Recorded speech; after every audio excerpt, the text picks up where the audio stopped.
ಇಷ್ಟು ದಿನ ಕೇಳ್ತಿದ್ದೆ ಸರ್ ನಾನು, ಹೆಂಗಣ್ಣ ನೀವು ಮಾಡಿದ್ರಿ ಆ ಟೈಮಲ್ಲಿ ಹೆಂಗಣ್ಣ ಅನ್ನಿಸ್ತಿತ್ತು ನಿಮಗೆ ಅಲ್ಲ.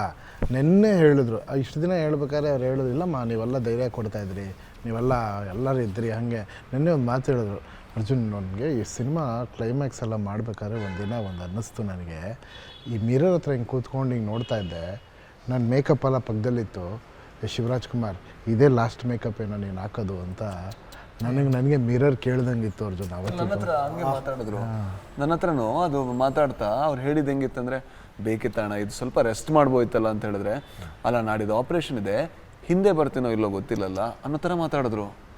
ನನಗೆ ಅದಕ್ಕಿಂತ ಮುಂಚೆ ಈ ಸಿನಿಮಾ ಮುಗಿಸಿದ್ರೆ ಯಾರಿಗೂ ತೊಂದರೆ ಇಲ್ಲ, ನನಗೆ ಅಯ್ಯೋ ದೇವರೇ, ಈಗ ನಿಮ್ಮ ಬದುಕಿನ ಬಗ್ಗೆನೇ ಅಷ್ಟು ಪ್ರಶ್ನೆಗಳಿರೋವಂಥ ವ್ಯಕ್ತಿ ಬೇರೆಯವ್ರ ಬಗ್ಗೆ ಯೋಚನೆ ಮಾಡೋದು ಅಂದರೆ ಈ ಅಪ್ಪ ನನಗೊಂಥರ ಅನ್ಸ್ಬಿಡ್ತು, ಏನು ರೆಸ್ಪಾಂಡ್ ಮಾಡೋದು ಅಂತಲೇ ಗೊತ್ತಾಗಿಲ್ಲ.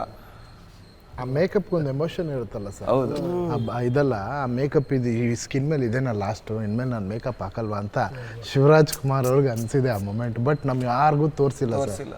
ಇವಾಗ ಕ್ಯಾರೆಕ್ಟರ್ ಹೆಂಗೋ ರಿವೀಲ್ ಆಗಿದೆ, ಅದೆಲ್ಲ ಮಾಡಿ ಒಂದು ಮೊಮೆಂಟಲ್ಲಿ ಹಿಂಗೆ ಮಾಡ್ಬೇಕು ಸರ್.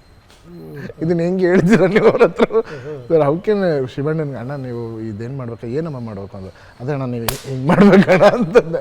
ಏನಮ್ಮ ಅಂದರು, ಹಿಂಗೆ ಮಾಡ್ಬೇಕಣ್ಣ, ಟೆಕ್ ಟೆಕ್ ಟೆಕ್ ಟೆಕ್ ಅಂತಂದರು. ಚಾನ್ಸೇ ಇಲ್ಲ. ಅವಾಗ ಏನೋ ಒಂದು ಹೇಳಿದ್ವಿ, ವೆರಿ ಇಂಪಾರ್ಟೆಂಟ್ ಸೀನ್ ಅಂತ ಹೇಳಿ, ಕ್ಯಾಮ್ರಾ ನೋಡ್ಬಿಟ್ಟು ಹೇಳಬೇಕು ಏನೋ ಹೇಳಿದೆ. ಇಲ್ಲಮ್ಮ ಅದು ಕ್ಯಾಮ್ರಾ ಹಂಗೆ ನೋಡ್ದಂಗೆ ವರ್ಕ್ ಆಗೋಲ್ಲ, ನಾನು ಪಕ್ಕದಲ್ಲಿ ಇರ್ತಾನೆ ಆ ಕ್ಯಾರೆಕ್ಟ್ರಿಗೆ ಹಿಂಗೆ ಹೇಳ್ತೀನಿ ಅಂದರು. ನನಗೆ ಅವಾಗ ಗೊತ್ತಾಗಿಲ್ಲ, ಅವು ಎಡಿಟ್ ಮಾಡ್ಬೇಕಾದ್ರೆ ಅದು ಕರೆಕ್ಟ್ ಕಂಟಿನ್ಯೂಟಿಗೆ ಹೇಳಿದ್ದಾರೆ ಸರ್. ಹಿಂಗೆ ಹೇಳಿದರೆ ಅದು ಎಲ್ಲಿಗೋ ಬೇರೆ ಹೇಳ್ದಂಗೆ ಆಗಿರೋದು. ಆ್ಯಕ್ಚುಲಿ ಕಥೆನಲ್ಲಿ ಇಲ್ಲಿ ಹೇಳಬೇಕು, ಅವಾಗ ಅದು ಟೇಕ್ ಆಫ್ ಆಗಬೇಕು. ಅಂಥದ್ದೆಲ್ಲ ಡೀಟೇಲಿಂಗ್ ಆ ಮೂಮೆಂಟಲ್ಲಿ ನೆನಪಾಗುತ್ತೆ ಅಂದರೆ ಎಕ್ಸ್ಪೀರಿಯನ್ಸು ಬೆಸ್ಟ್ ಸಿನಿಮಾ ಮಾಡಿರುತ್ತೆ. ಎಂಥ ಮನುಷ್ಯನಿಗೂ ಕಾಡ್ಬಿಡುತ್ತಲ್ಲ ಸರ್ ಕೆಲವು ಸಂದರ್ಭಗಳಲ್ಲಿ.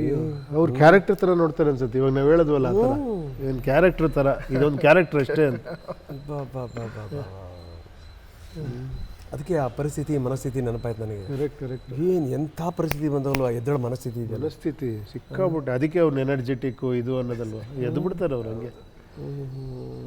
ತಲೆ ಕೆಡಿಸ್ಕೊಳ್ಳಲ್ಲ, ಪಿಟಾಕಮ್ಮ ಅನ್ನೋದು ಅದು ಗ್ರೇಟೆಸ್ಟ್ ಕೂಡ, ಅದು ಮಹಾನ್ ಯೋಗಿ ಥರ, ಅದು ಯೋಗಿ ಥರ.